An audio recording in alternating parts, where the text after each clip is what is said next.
The moment Isaac Bell stepped off the ramp of the UNT's Pathfinder and onto the surface of Teralis 3, he felt it like someone had dropped a truck on his shoulders. His knees buckled slightly, and he planted both hands on his thighs, chest heaving with surprise. "Whoa," he muttered, looking up at the pale blue sky. "Okay, yeah, that's heavier than expected." A squat alien figure to his left stumbled sideways, limbs trembling as it tried to straighten itself.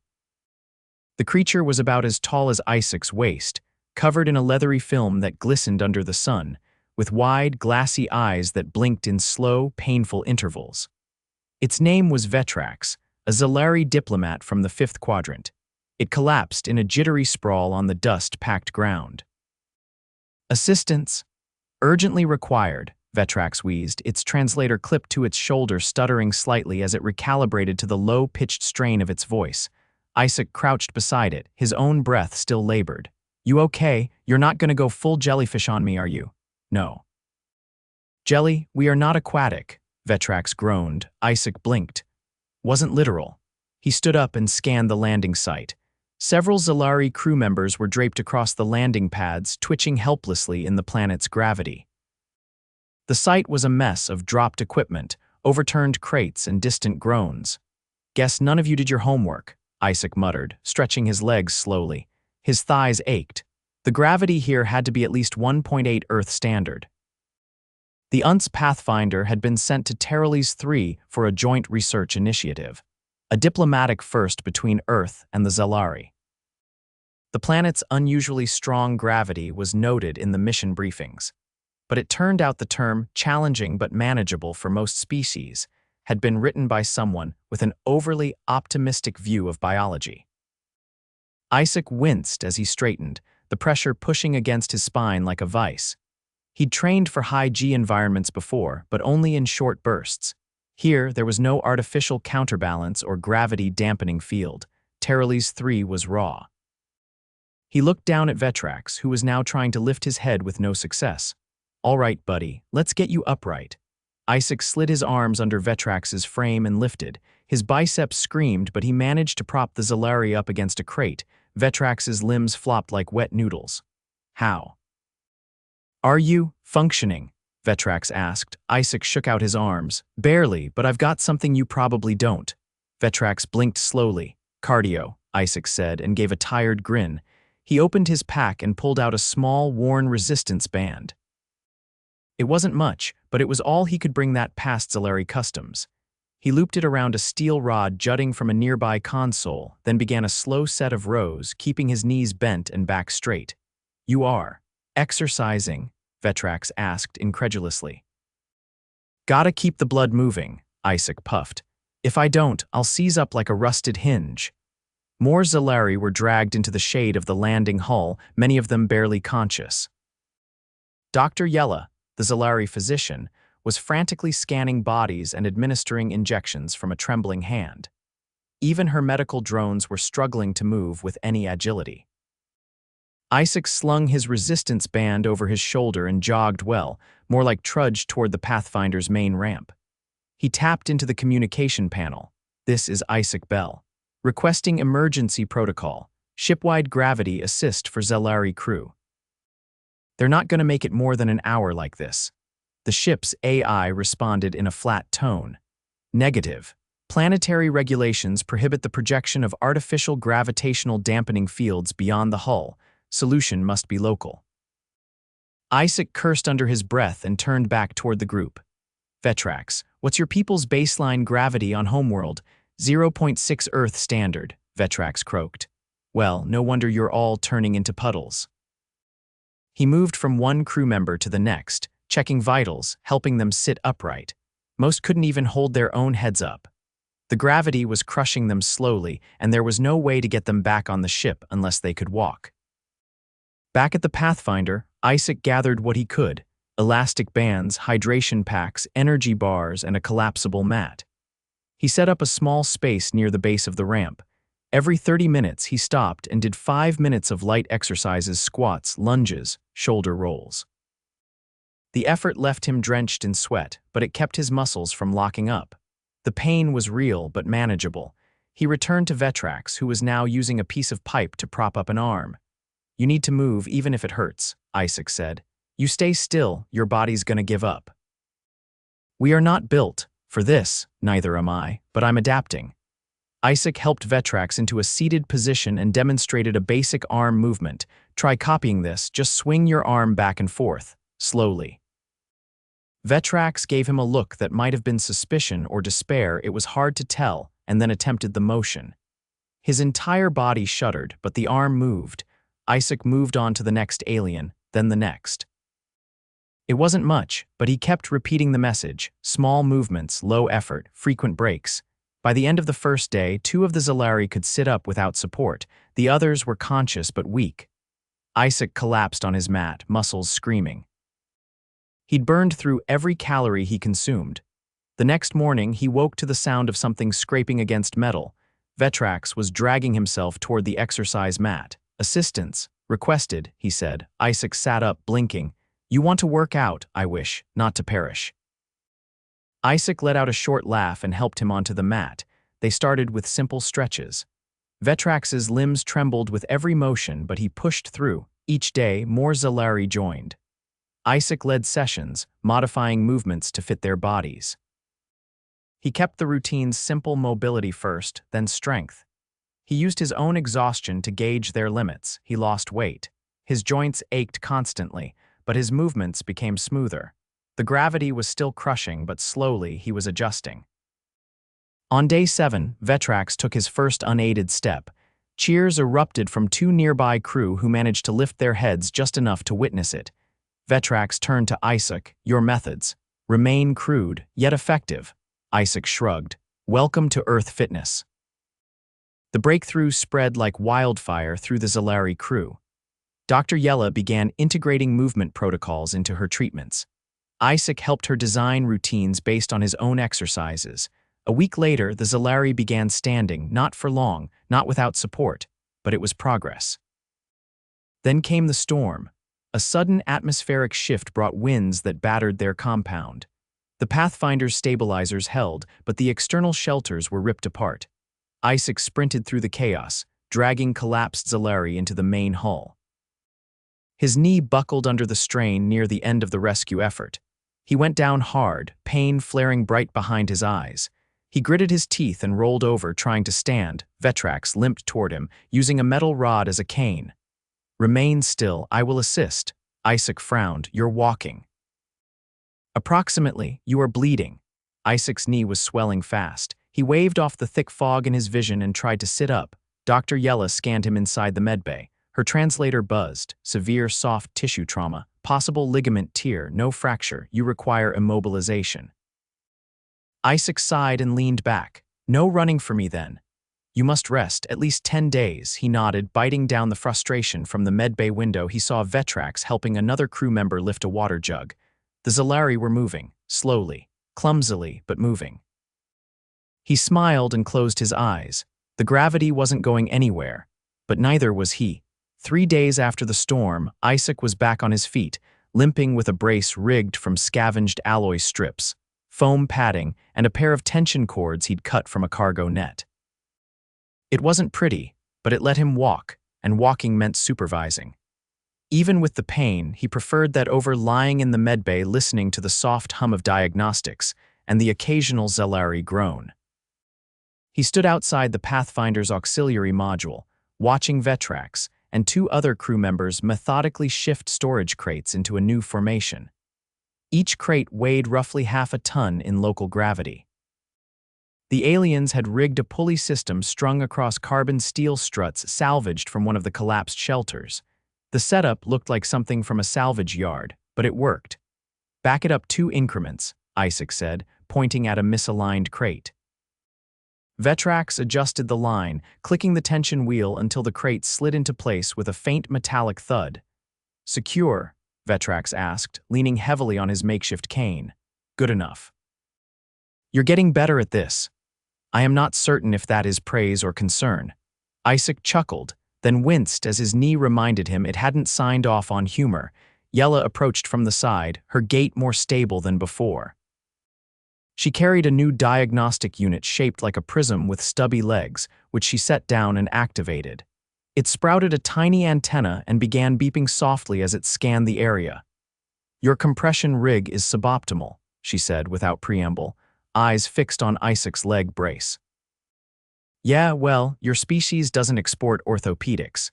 You require joint stabilization. I can fabricate a support sleeve using medical polymer and adhesive lattice film." "Sounds fancy. Will it hold up to me walking around all day?" "No." "But it will delay further damage." Isaac rubbed the back of his neck. "That's the nicest warning I've gotten all week." Yella didn't look up. "I am not attempting kindness, I am attempting accuracy." She handed him a narrow tube and a sheeting of translucent mesh. "Apply this to the lower joint." 10 minutes contact time, no movement. Isaac sat on an overturned crate and began wrapping the mesh under her instruction. The adhesive was cold and it tightened around his leg like shrink wrap. He kept his breathing steady. "Your musculature shows signs of degradation," she said after a moment. "You are overexerting, I'm under-resting, big difference. There is no medical basis for that distinction. Tell me something I don't know." Yella paused, then tilted her head. "Your dermal scent shifts during exertion, it becomes sharper. The drones call it cooked salt." Isaac blinked. "That's either poetic or horrifying. We are undecided." He laughed quietly, then tapped the mesh on his leg. "This ready." 70 seconds remain. He leaned back, watching the Xellari crew continue their work.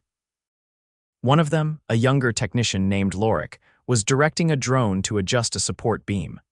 The drone miscalculated and knocked the beam askew, sending a stack of equipment toppling. Isaac shot up, then hissed in pain as his knee protested. "Lorik." "Stop!" The alien froze as a crate rolled off the stack and landed with a sharp metallic clang, pinning part of the drone's limb. Sparks fizzed out briefly before it powered down. Isaac limped over, motioning for Vetrax. "We need to lift it, but not all at once." "Too heavy." Vetrax nodded and adjusted the pulley mechanism. "Incremental pressure, exactly. And build a wedge under the base as you go, otherwise it'll just slam back down." They worked together, slowly shifting the crate off the drone. The process took nearly 20 minutes, during which Yella monitored Isaac's vitals through a wrist sensor she'd insisted he wear. "You are ignoring the brace limit warnings," she said, voice flat. "I'm managing. You are deteriorating," noted. Once the drone was free, Lorik approached, eyes downcast. "I miscalculated vector load. Apologies." Isaac shook his head. "No point apologizing. Learn from it. You ever handled tension weights before?" "No." "Then I'll show you tomorrow." "We'll run drills." Lorik looked up, surprised. "You wish to continue operations with me? You're not the only one who makes mistakes. I once locked myself in a vacuum chamber because I thought the blue button meant exit. It meant seal. Took 3 hours to override the lockout." Lorik tilted his head. "You survived." "Barely. I was 20. Thought I knew everything." "That is not exclusive to humans." They returned to stacking crates, this time with Isaac guiding them through the angles and balance points. He kept the pace slow, using short instructions and visual cues. It was less about efficiency and more about building confidence. By sunset, or whatever passed for it on Teralis 3, with its hazy, orange-tinged horizon, most of the crew had filtered back toward the habitat dome. Isaac remained outside, watching the last drone tuck itself under a repair module. "You should retire for the cycle," Yella said beside him. "I'll head in soon." "You will not," he sighed. "I just need a moment." She didn't answer, but didn't leave either.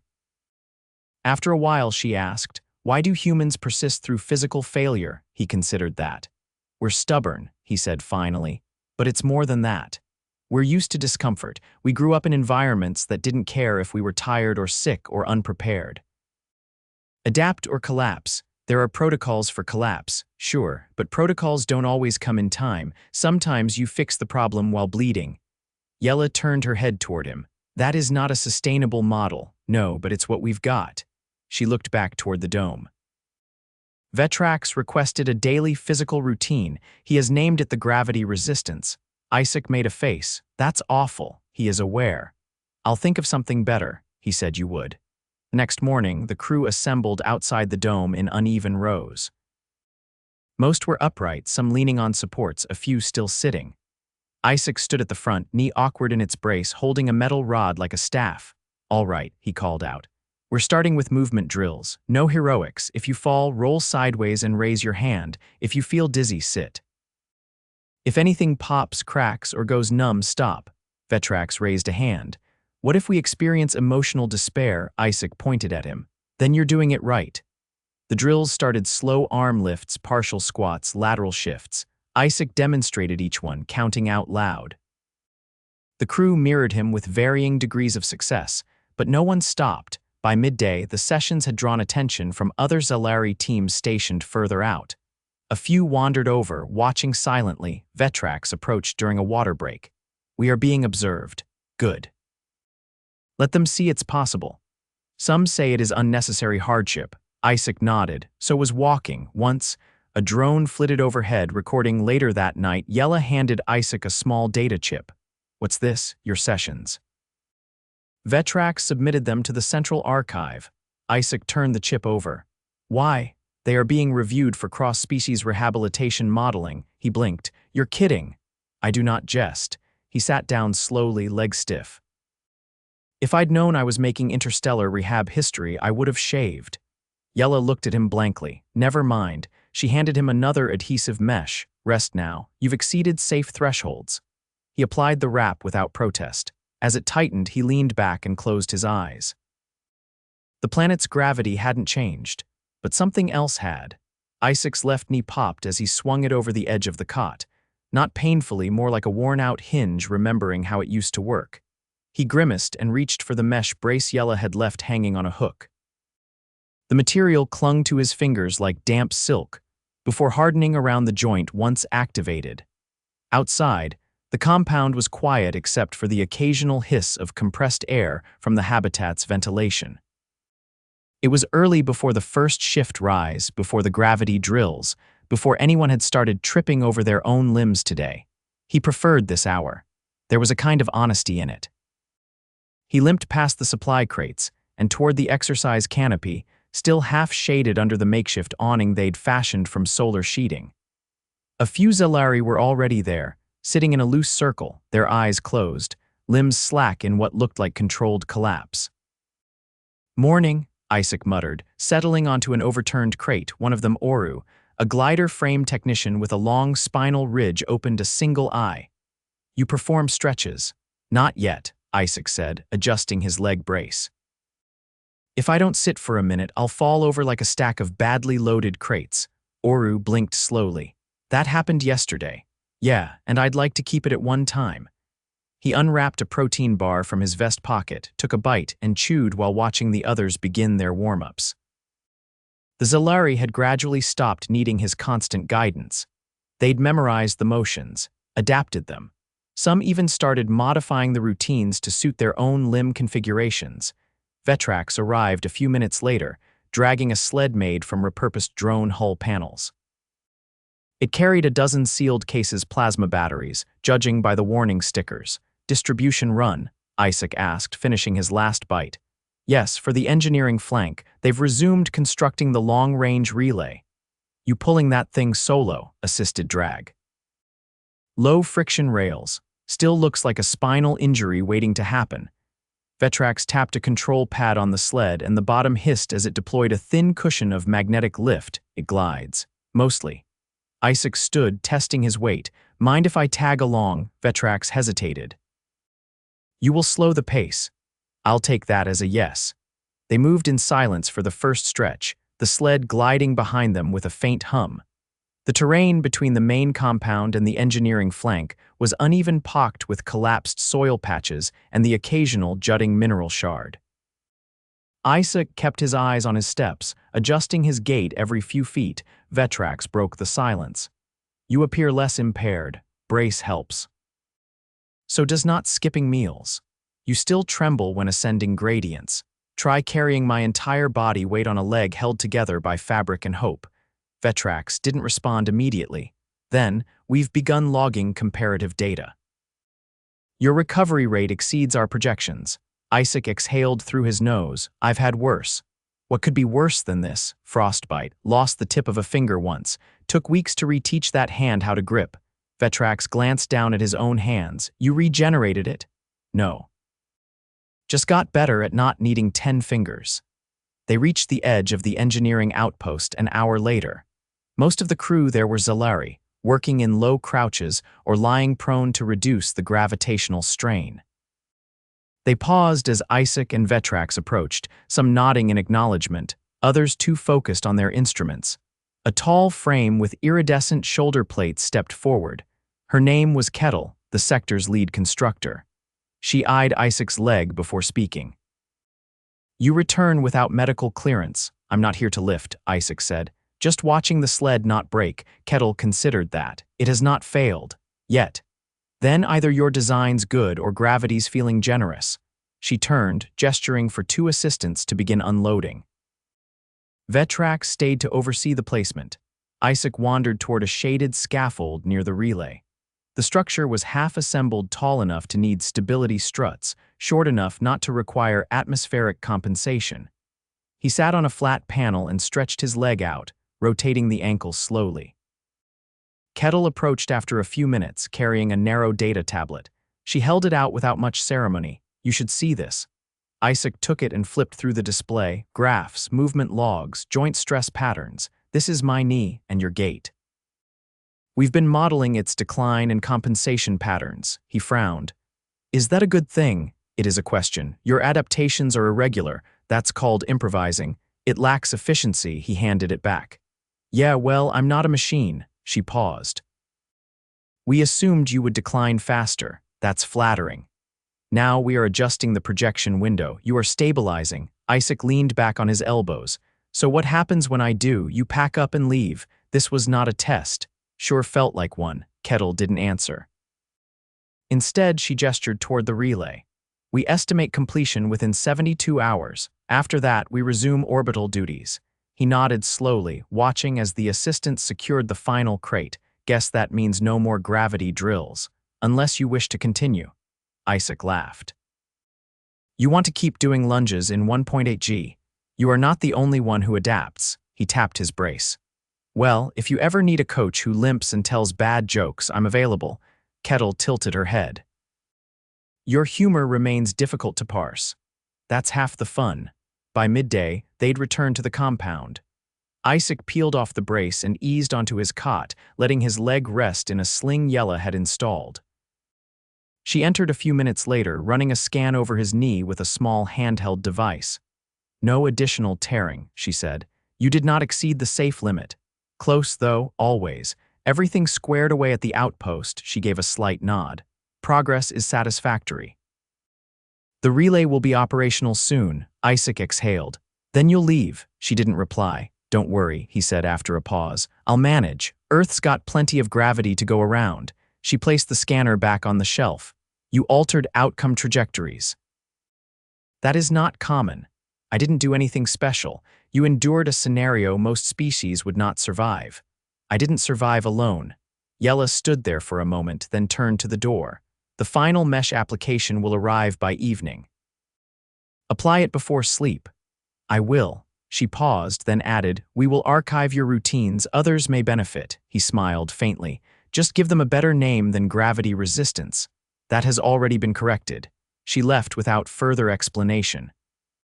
Later that evening, as the compound lights dimmed and the sky turned a deep violet, Isaac stood outside the habitat dome, watching the stars emerge. His leg ached, but it was a familiar ache now. Manageable. His body had stopped fighting the gravity. It had stopped losing. Vetrax joined him, standing without the cane. You're taller without that thing, Isaac said. I was always this height. Well, now you look it. They stood in silence for a while. Then Vetrax said, we will transmit the final report tomorrow. I figured. Your name is included, spelled right, I hope, mostly. Isaac laughed, then winced. I'll take it. He turned back toward the dome, stretching once more before limping inside.